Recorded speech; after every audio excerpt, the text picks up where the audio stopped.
रजनीश जी, लाजलत जी, हमारे सामने बैठे हमारे जितने भी साथी, हमारे कर्मचारी, तिवारी जी, अरुण, सौरभ, मनोज, जितने भी लोग हमारे सीधे दिख रहे हैं, उदय भान, सभी साथी जो इस बिजली के निजीकरण की लड़ाई में अपना पूरा समय पूरे मनोयोग के साथ दे रहे हैं, ये वाकई बहुत ही अच्छी बात है, जिसकी वजह से आप देख लीजिए कि पूरे प्रदेश में अगर पूर्वांचल और दक्षिणांचल विद्युत वितरण निगम का निजीकरण अभी तक 6 महीने में नहीं हुआ तो निश्चित तौर पे कहीं ना कहीं वो हमारे ये सक्रिय कार्यकर्ताओं की वजह से नहीं।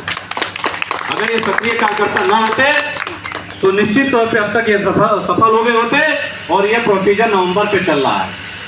नवंबर से आज तक प्रदेश के इतनी प्रचंड बहुमत वाली सरकार को कोई रोक नहीं पाता। तो ये निश्चित है कि हमारे उदय भान ने कहा, हारिस ने कहा, अगर इतने लोग भी लड़ेंगे ईमानदारी से तो हम बिजली का निजीकरण जो अब तक रोक के आए हैं आगे भी रोक लेंगे, कोई निजीकरण नहीं करता। साथियों, इसमें किसी भी व्यक्ति, किसी भी कर्मचारी, चाहे वो संविदा हो, चाहे निविदा हो, चाहे आप नियमित हो, आप देख रहे होंगे कि लगातार हम लोग प्रेस रिलीज दे रहे हैं बार बार कि बनारस या पूर्वांचल की विद्युत व्यवस्था जो गड़बड़ हुई है उसके दोषी कहीं ना कहीं हमारे प्रबंध निदेशक कार्यालय में बैठे जो उच्च अधिकारी हैं वो हैं। क्योंकि अगर वो हमारे संविदा कर्मियों की छटनी नहीं करते तो निश्चित तौर पे बनारस सहित पूरे पूर्वांचल की बिजली की स्थिति बहुत अच्छी होती। क्योंकि आप सभी जानते हैं कि प्रत्येक वर्ष पिछले वर्ष से ट्रांसफार्मर नए लगाए जाते हैं, पुराने ट्रांसफार्मर की क्षमता वृद्धि की जाती है, नई लाइनें बनाई जाती है, चाहे वो 33 की हो चाहे 11 तो चल जाएगी। आप उसमें भी छटनी कर रहे हैं तो कहीं ना कहीं जो ये प्रचंड गर्मी में बिजली की दिक्कत हो रही है ये हमारे ये संविदा कर्मियों की छटनी की वजह से है, जिसके लिए हम लोग ये लगातार दे रहे हैं। और हम लोगों ने ये डिमांड की है कि 2023 के बाद जितने भी हमारे संविदा कर्मी छटनी किए गए हैं उनको तत्काल कार्य पे वापस लिया जाए बहाल करके, जिससे पूरे पूर्वांचल में रिकॉर्ड निर्बाध विद्युत आपूर्ति बनाई जा सके। साथियों, किसी भी व्यक्ति को किसी भी प्रकार से परेशान होने की जरूरत नहीं है।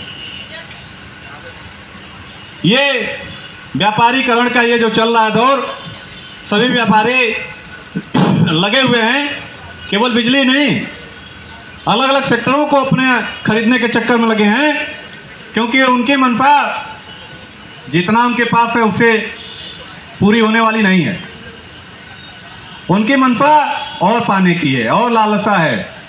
क्योंकि आप जानते हैं कि अगर आपने एक दुकान खोल लिया तो आप सोचेंगे कि हमारी दुकान बढ़े। एक दुकान खोला, हम इससे 2 दुकान करें, 3 दुकान करें, 4 दुकान करें। तो व्यापारी भी अपनी जगह पे सही हैं, वो भी अपनी दुकान बढ़ाने में लगे हुए हैं। गलत कौन है? जो उन व्यापारियों का मन बढ़ा रहा है। वो मन कौन बढ़ा रहा है? जो हमारे इस सभा में नहीं दिख रहे हैं। जो हमारे इस सभा में नहीं दिख रहे हैं वो लोग उद्योगपतियों, व्यापारियों का मन बढ़ाने में लगे हुए हैं। और किस बात का डर? हम तो ये पूछ रहे हैं, किस बात का डर? आप सस्पेंड हो जाएंगे, टर्मिनेट हो जाएंगे, बाहर हो जाएंगे, एक दिन तो आप ऐसे भी हो जाएंगे। आज अगर पूर्वांचल विद्युत वितरण निगम लिमिटेड का बोर्ड हटा करके टाटा अडानी का बोर्ड लग गया तो आप बताइए कि कितने संविदा कर्मी बचेंगे? क्योंकि संविदा कर्मियों का टेंडर, चाहे कंप्यूटर ऑपरेटर का टेंडर, जितने भी निविदाएं चल रही हैं वो पूर्वांचल विद्युत वितरण निगम से है। और जिस दिन पूर्वांचल विद्युत वितरण निगम ही खत्म हो गया उस दिन सारे के सारे टेंडर स्वतः समाप्त हो जाएंगे। इसमें किसी को बताने की जरूरत नहीं। तो किस बात का भय भाई?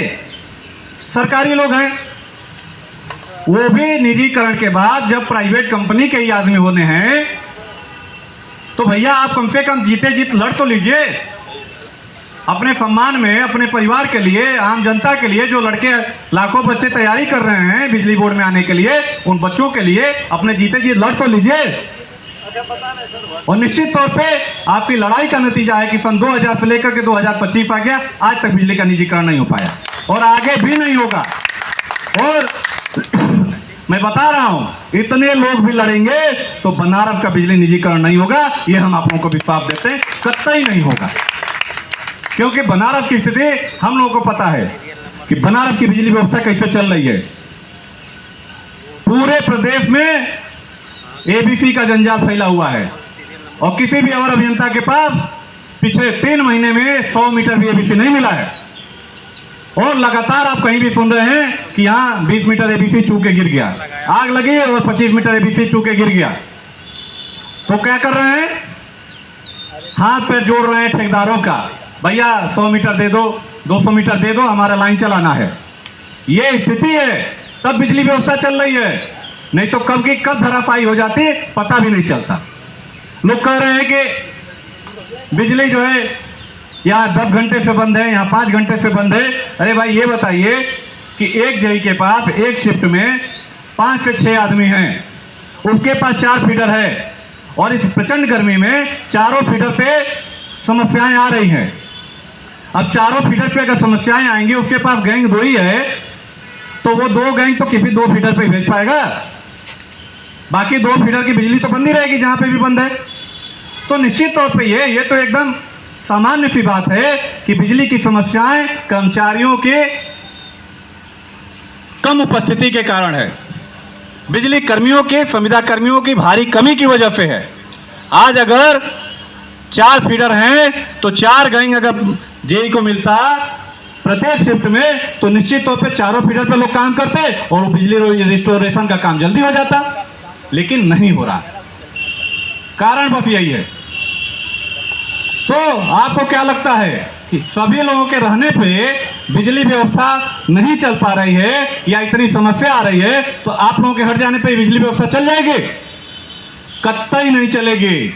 और अगर कहीं हमारे दुबे जी ने या घोपड़ा कर दिए कि हम कल से कार बहिष्कार पे जा रहे हैं, तो भैया प्रचंड गर्मी में बता रहा हूं कि 2 दिन भी सरकार नहीं झेल पाएगी और उनको घुटने पे आना पड़ेगा। ये मजाक थोड़ी है। 42 डिग्री के टेम्परेचर में लोग घर से बाहर नहीं निकलते हैं और हमारा कर्मचारी जाके 42 डिग्री टेम्परेचर में गर्म खंभे पर जाकर के तार जोड़ रहा है। मजाक है क्या? कोई आकर के जोड़ लेगा और चालू कर लेगा, चाहे वो कहीं के भी लोगों को लगा लें। ये लोग लगा रहे हैं ITI पॉलिटेक्निक, जिसने खंभे को छुआ नहीं प्रैक्टिकली, वो जाकर के खंभे की लाइन बना सकता है? बताइए, कोई नहीं बना सकता। तो ये सब बरगलाने वाली बातें हैं, आम जनता को और सरकार को गुमराह करने वाली बातें हैं।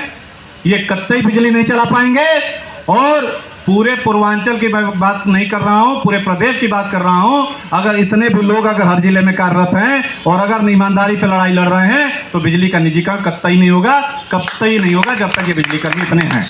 बस ईमानदारी से इतने लोग लड़ते रहें, निश्चित तौर पर आपकी विजय होगी। और कल का हमारा जो कार्यक्रम है, मैदागिन सब स्टेशन के बगल में मैदागिन चौराहे के ठीक बाएं साइड में भारतेंदु पार्क है, वहां पर हमारी दोपहर 3 बजे से विरोध सभा होगी। सभी लोग साथियों से जो नहीं आए हैं, आप लोग उनको भी बताएंगे।